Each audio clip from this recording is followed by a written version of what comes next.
Hi everybody, it's February 26, 2026. One thing I learned is that vulnerabilities are a powerful tool, and it's not because our ability to overcome them, even though we do regularly.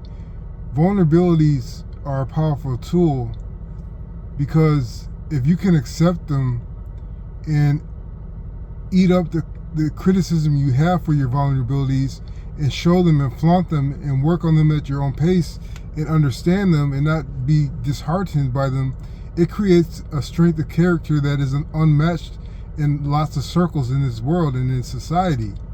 If you're if you have no shame about your vulnerabilities and you go out into the world and face whatever may come, whatever judgment may come, whatever testing, whatever disrespect, and you keep a good heart and you earnestly try to understand why you have these vulnerabilities and you work at them at your own pace, there's basically nothing anybody can say to you at that point. Because if you're not trying to hide anything and you see the flaw and you know everybody else sees the flaw and you operate with a trust in God and a trust in your life, words become a source of encouragement, even if they may be meant to discourage you. So it's a simple mathematics of life and spiritual life, that accepting the negative about your life, about your personhood, and turning it into a positive practice, that's just simple mathematics of spirituality. So this gets me to thinking about transforming limits.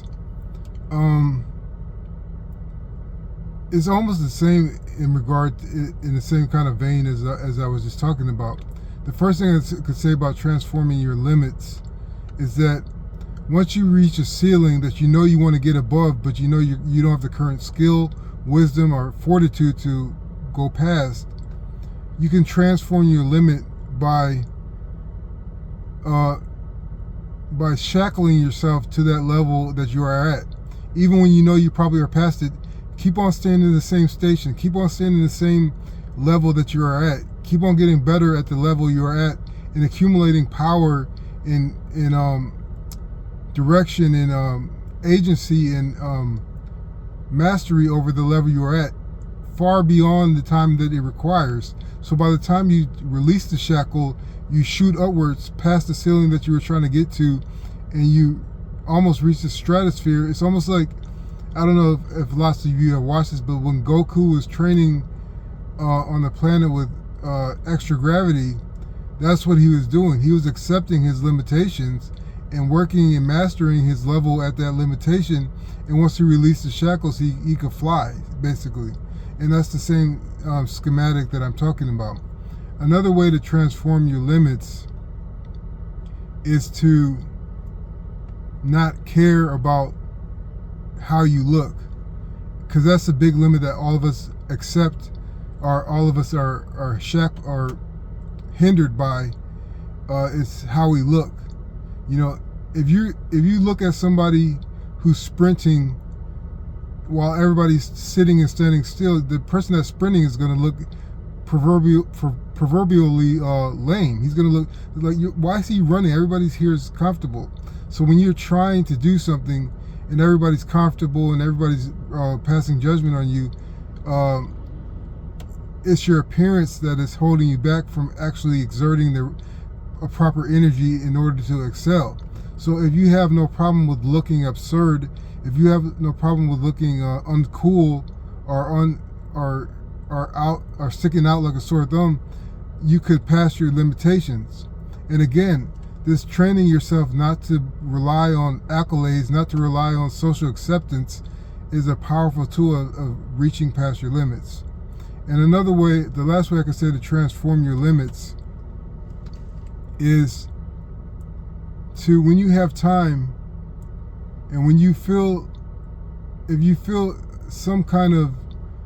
like you'd be remiss if you didn't go back in your past and right things, when you're old enough, sometimes even the limits that you had in your younger years are still hard to surpass or hard to attain.